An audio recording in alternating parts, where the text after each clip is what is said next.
So the whole idea here today was to keep it simple, interactive. So I've got two of my colleagues, Dr. Jonathan and Dr. Arvind, both of them there. They've been my residents in the past, and they are now eminent spine surgeons by themselves. So they will be the roving microphone to give you the idea to interact with us and with me to see, could I have done it better? Right, I'm trying to cover 5 cases here. The idea is to cover a broad spectrum of things and to make it as educative as possible. Right, so let's take it on from a simple case. The lines in red are the ones that are important ones, which I will read. The rest is for you to assimilate. So this is a 56-year-old lady who is a CA breast and has got a good receptor positivity. She's ER positive 90%, PR negative, Herceptin negative, and she has disabling night pain, rest pain, unable to sleep, severe sitting intolerance, and that's the power here. So she's got some weakness on the left side, and those are her radiographs. Let's go through it very quickly. So the radiographs here on this side, and this is from CT-TAP reconstruction. You can see there's a pathological fracture there, some element of compression that explains her problem. That's the MRI for her. Right. Anybody to take, what would you do? Operate, RT, your surgical plan. Anybody come? Yeah. We usually discuss this with the oncologist and see what is the preference that they have. First, we see if it's the only solitary lesion that she has. Yes. If it's only solitary and has only is a left weakness, right? It might be considered only for radiotherapy. Good. Okay, but severe disabling pain with pathological fracture, would radiotherapy make it better? Other option that you have is take it out and then fuse one level above and two below. Okay, good. Right, so we've got some answers. Anybody else? Any other taker? CT guided biopsy. Oh, that's okay. Why do you want biopsy? We already know she's breast. I've already Breast, yeah. Oncology, radiotherapy, and see. But pathological fracture, would she get better? In my experience, pathological fractures don't get better with radiotherapy. Then it becomes a problem. You have a radiotherapized field, and we have problems from complication rates jumps up from 4% to 17% or 18% post-radiotherapy. Thank you. Okay, right. Sorry, I was just going to add, obviously, from a multidisciplinary approach in terms of staging, prognosis, lines of treatment, which will all influence your treatment strategy. And then for pain, surgically stabilizing that, whether you augmenting that with vertebroplasty would also be something to consider. Sure, sure. Very good. There's one more. Yeah, I will consider corpectomy an expandable cage. Wow, very good. And Perfect. maybe decompression of the nerves. Right, we have a lot of suggestions. Let me show what we did or what's next.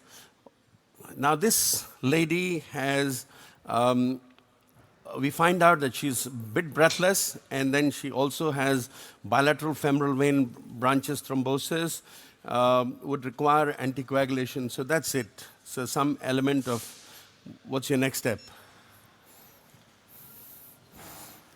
Anybody change their minds?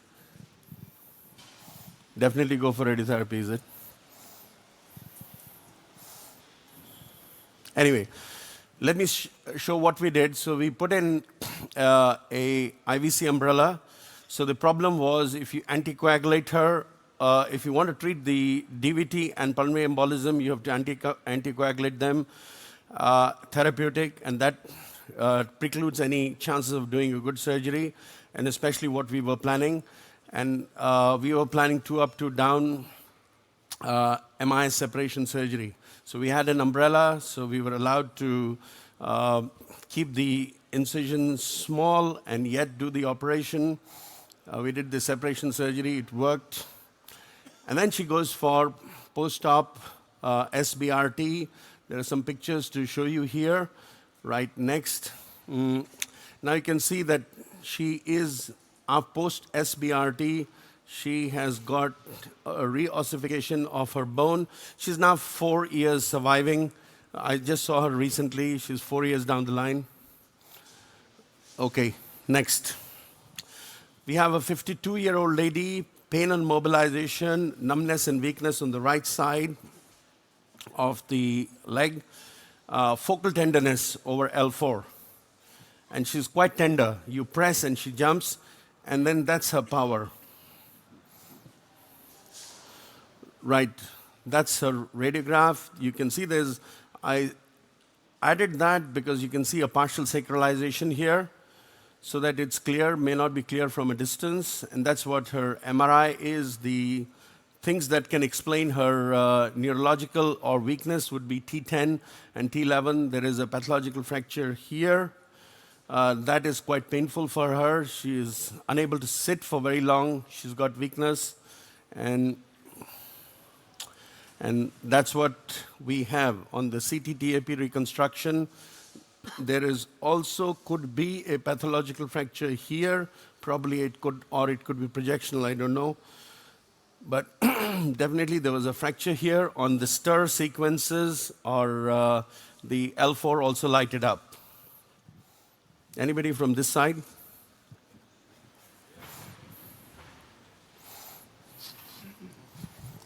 So that was breast cancer, right? She's sheer breast. I think these upper two fractures look quite unstable. So Good. I guess I would do a stabilization for those and then do radiotherapy. Okay. Do radiotherapy. What about the L4 fracture? Would you do anything? And where would the instrumentation go from? Maybe I would do only radiotherapy for the lower one because it has still a better height. So of the you'll vertebra. finish at L3. Yep. 2 up, 2 down, 1 up, 1 down. Somebody just said they would do 1 up, 1 down. Also, that's not wrong to do. I would give a. We've just written up a paper on levels, how to choose levels in tumor fixation. It's in European Spine Journal. I think this year, March.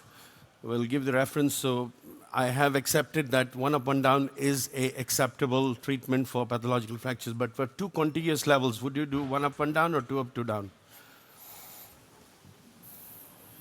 I have my doubts because we have 2 levels above the vertebra seems to have a lesion too.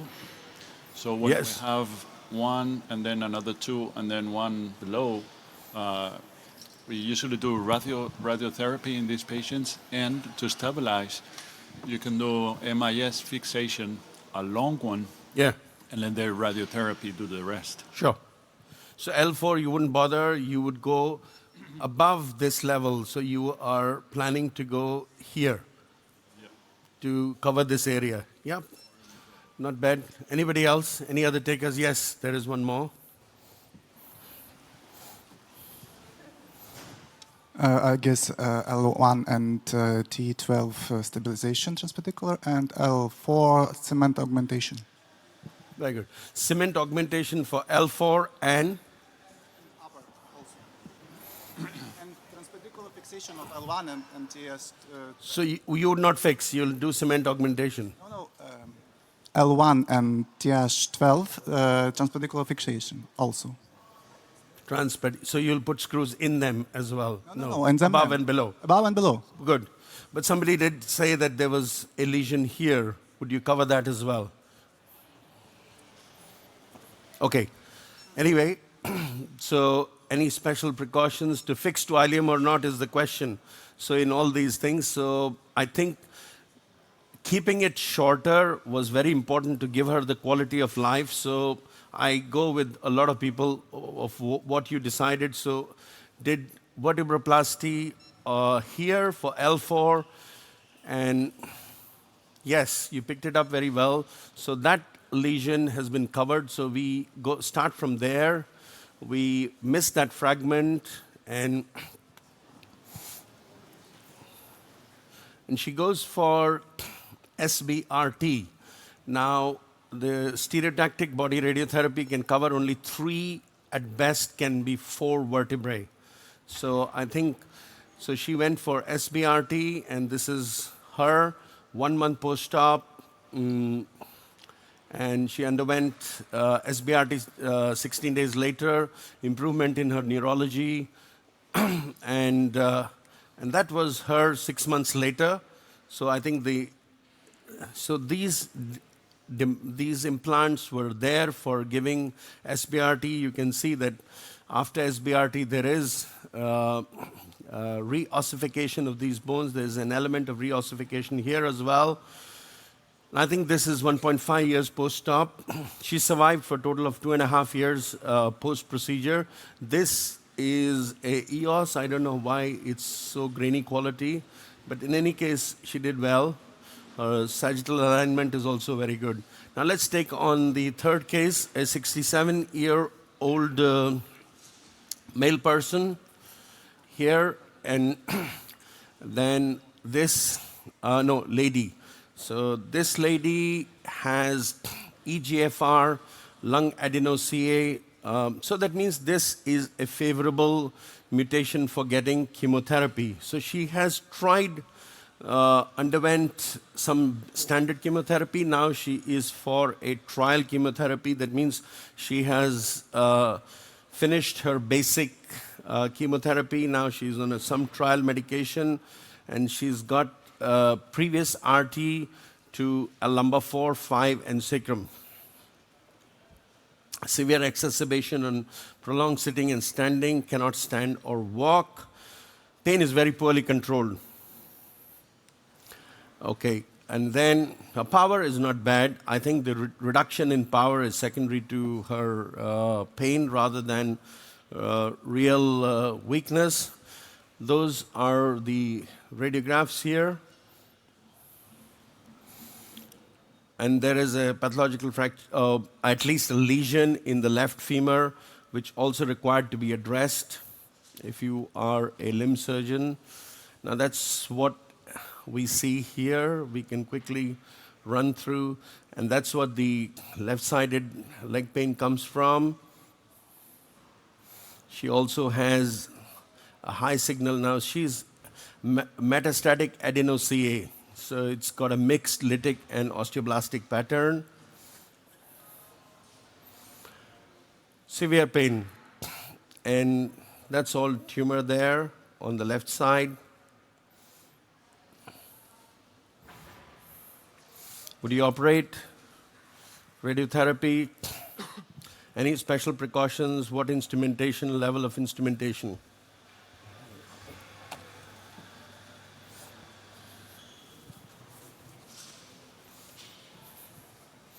Anybody? Yes. Sorry? Oh. Dr. Allah, my good friend. Hi, good morning. I think one of the considerations to be in mind is perform some kind of sacroplasty and some screws going to the ilium to the sacrum S1 to preserve these kind of cases to avoid the fracture that is in an instability from the sacral point of view, and this is very damaged and very dysfunctional for these patients. No, I didn't get it. So you go from the ilium into the sacramella. We have the S1. If we want to cross as much as possible with the control, we can make with navigation even. I haven't done that. Anybody else? So you go through the iliac wing? From the ilium, it is 1 or 2 screws with key wires, obviously. We can perform an sacroplasty. Oh, it's yes. like a to stabilize the like transsacroiliac fixation done for pelvic fractures. Yeah, okay, I take that. That's not a bad suggestion. Our experience, this instability of insufficiency of the sacrum is so painful, dysfunctional for this patient. That is why she can't sit. So she has sitting intolerance. She has some weakness, which is secondary to sitting intolerance. Definitely comes from the ila fracture, and but there's a severe leg pain. The leg pain comes from nerve compression, so you require decompression as well there. Sometimes the radiologist is involved in the foramen is involved, and in some cases we can perform only radiotherapy and this kind of procedure that is percutaneously. Sure, sure. Right.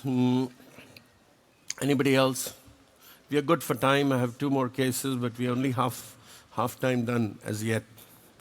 So anybody else would like to take on, or you want to see any of the images, madam, yourself? I would like to go back to the CT. Sure.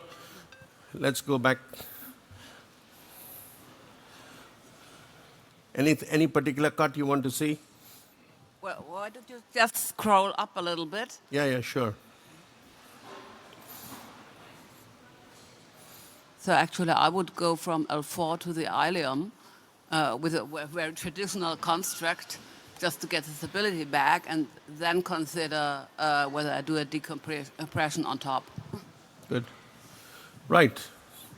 So we have 2 suggestions. One's transiliac sacral fixation or a classic standard fixation. What implants would you use? Any particular reason why? Any implant choices or anything? Well, we shouldn't give names of brands here. Oh, okay, doesn't matter. I would like to do something where... Metallic, non-metallic? I would prefer to have non-metallic, but I don't know of any non-metallic ileum screws. Good. On that. Yeah, very good. You've raised all the points which I wanted to discuss. There are no non-metallic iliac screws. They are under development at this time.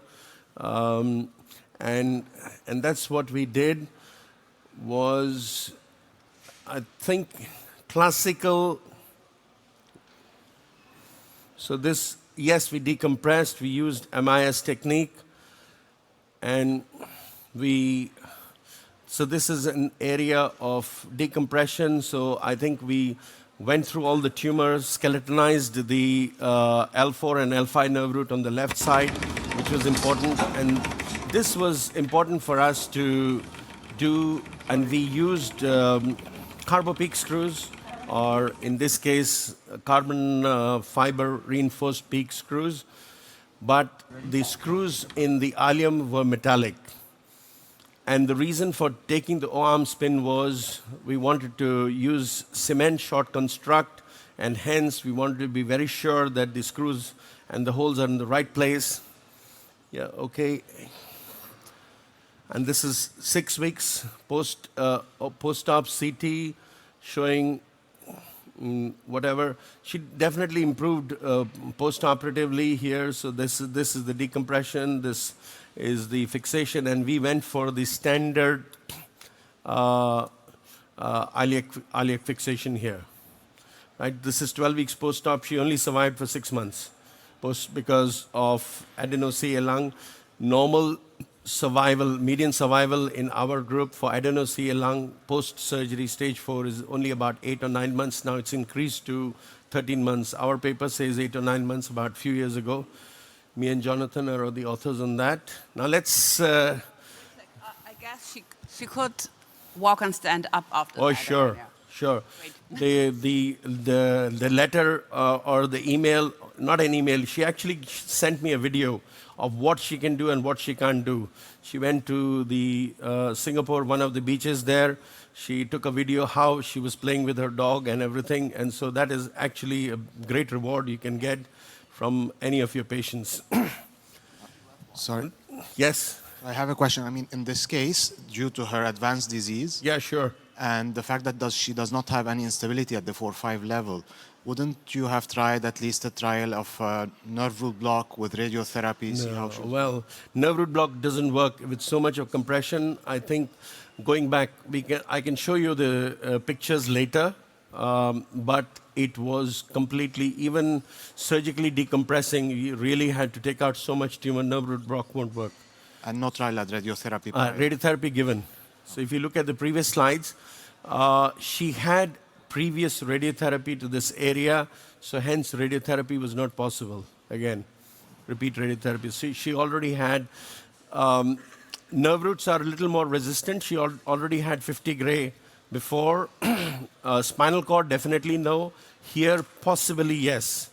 But they wanted to keep it as a palliative radiotherapy for me.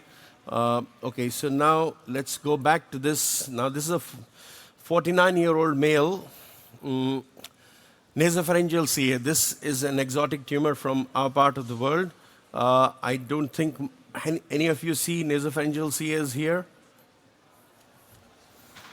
So nobody except maybe Jonathan and Arvind will lift their hands, and Prof. SB. So nasopharyngeal CA also has some predilection to go to the bone, lesser than other tumors. So it's like an intermediate tumor that will go, and we've published quite a lot on that about how it spreads and what are the treatments. So this is a patient with nasopharyngeal CA. The prognosis of these tumors are very good. They are quite radiosensitive. And he has mechanical neck pain, 1 month duration, right upper limb numbness and weakness. The weakness is here, right-sided, grade 3 abduction. That's his dominant arm, and he's weaker there. And those are the radiographs. And here we can see that's the MR.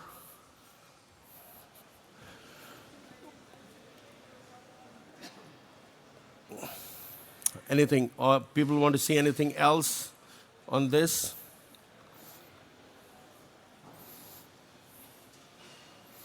Anybody, any takers? What would you do? So there is if you see there is involvement here. This is definitely the pathological level which is giving the weakness. There is tumor here, there's tumor there at C4 as well. So the options can be 1-level corpectomy, 2-level, 3-level corpectomy, all posterior with radiotherapy, but radiotherapy may or may not improve the weakness. He wants to get the power in his right arm back. Can we have the axial views again? Okay, axial views. Sorry, I don't think I have the axials here, and this is 4. This is 4. This is 5, and this is. There is. I think this one is slightly incomplete in a sense that there is tumor here that is pressing, and so if we have taken, if I had provided you with the MRI axial cut, you would see that there was a nerve root compression there on the left side. Right side.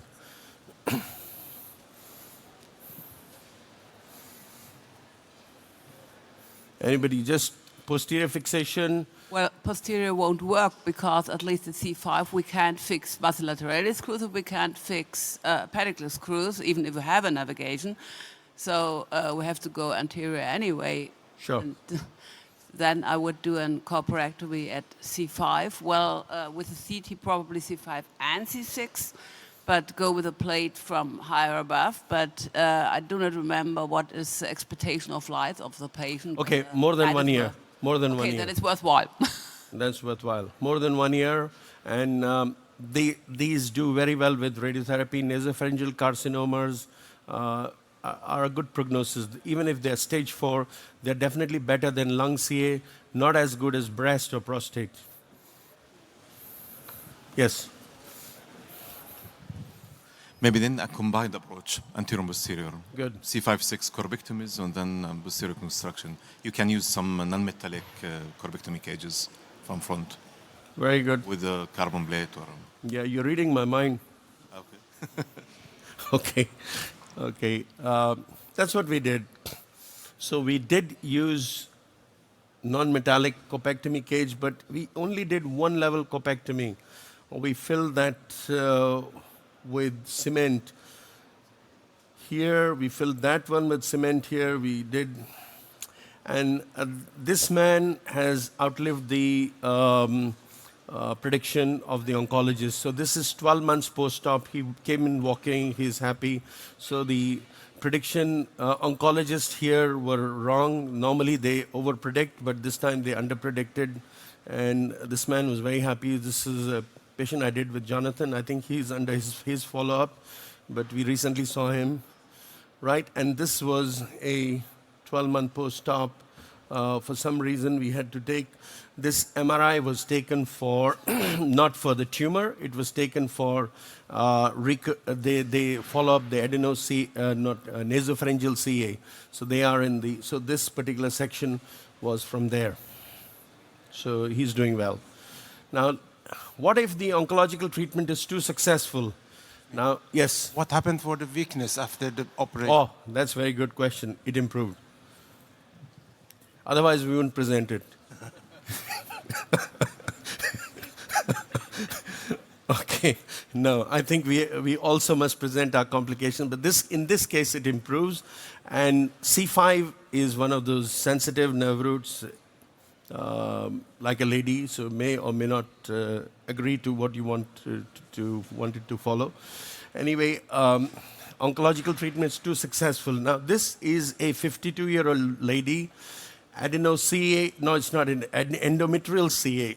Previous SBRT was given to T12 and L1 2 years ago for metastatic adeno-CA. Now she also, despite having SBRT, she had intestinal obstruction. So that means you usually get intestinal obstruction or intestinal change or whatever changes after conventional radiotherapy. But this time, this patient had to have 2 laparotomies to address her intestinal obstruction. Now she comes with severe pain, inability to stand, and CT-guided biopsy anterior to the T. Whatever the lesion here is T12 and L1 here shows that she has got.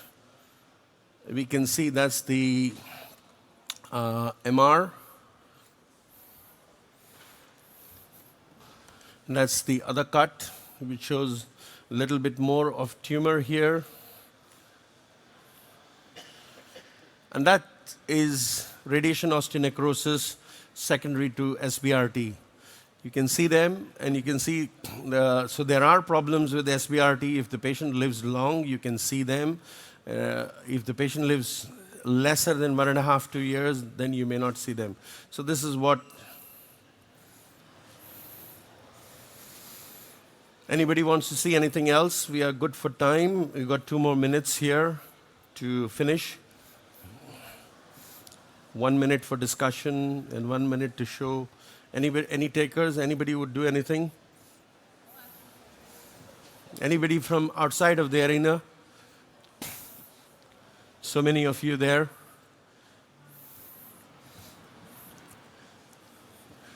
I can see some of my Singapore colleagues as well. Very happy to see. Anybody? Anything? Jonathan, you pick up somebody. That side. Quick. Just give it to somebody. Okay. Could you? Half a minute more. Okay. Yes. All right. Yeah, good. I think she has a big deformity. There's a big kyphosis there. Sure. She has a big pain necrosis, so I think this is something that you need to reconstruct. So my suggestion will be 2 levels corpectomy from posterior, because it can give you some superiority of the correction. Why not anterior? It works very well from posterior because you can just reconstruct as well in the same time. So. Well, very good. Good point. I couldn't go anterior. This is all tumor, and that's the vessel there. So I don't know what we. Posterior doesn't prevent. Good. It doesn't prevent to take those tumor from the side. Very good. Very good. Anyway, since we are approaching, we have some pictures here. This is all done posterior. Yeah, all done posterior. So severe kyphosis, we did PVCR T12 and then expandable cage from behind. And that is what it looks like. Now let us look at the sagittal reconstruction. There'll be a lot of criticisms if this picture was posted yesterday in the white meeting here. Ibrahim would have criticize this, but this lady is now 1 year post correction. Yeah?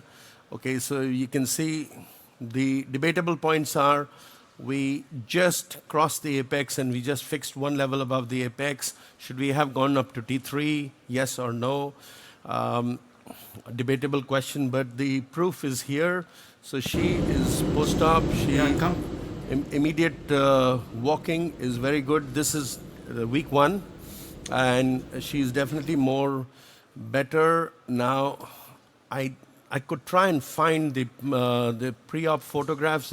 They were not very good because they were not taken with her with the clothes off to see the deformity, but this is the best. Now this is 6 months post-op. She is very happy, and that is the answer. So we're coming up to 8:30, and this is the only paper which I think, which I would recommend. If this is one of the first of its types, which we published in European Spine Journal, myself,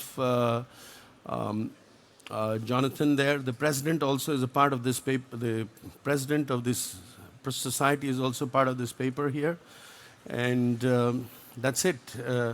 That finishes my formal presentation. We're just 8:30. Any questions or discussions? I'm happy to take any criticism, discussion after this. The next session starting soon, I'm told. Sorry again. Just for the point of the sagittal balance or the criticism of doing more, or I think those are a little bit more labile patients. They receive some radiotherapy. They are weak, so I don't think that we need to be more aggressive with correcting sagittal balance. Very good. What you did is, I think, is more than convincing. I have a paper on where I coined a term called asymptomatic implant failure. So we can see patients with tumor have radiological loosening, but they are asymptomatic. And this is commonly seen. Actually, I think we discussed in that paper that the demands of these patients are less. They are probably on a lot of painkillers, and hence they do not complain much of pain. And again, the drive, a patient who goes for deformity correction wants to be mobile and active. And surgery in tumor patients is inflicted because of their bad luck. They have it. They have no choice but to go for surgery, and hence the totally two different beasts we are dealing with, and hence aggressive correction may or may not be the answer. Right? Okay. It's 8:30. Thank you.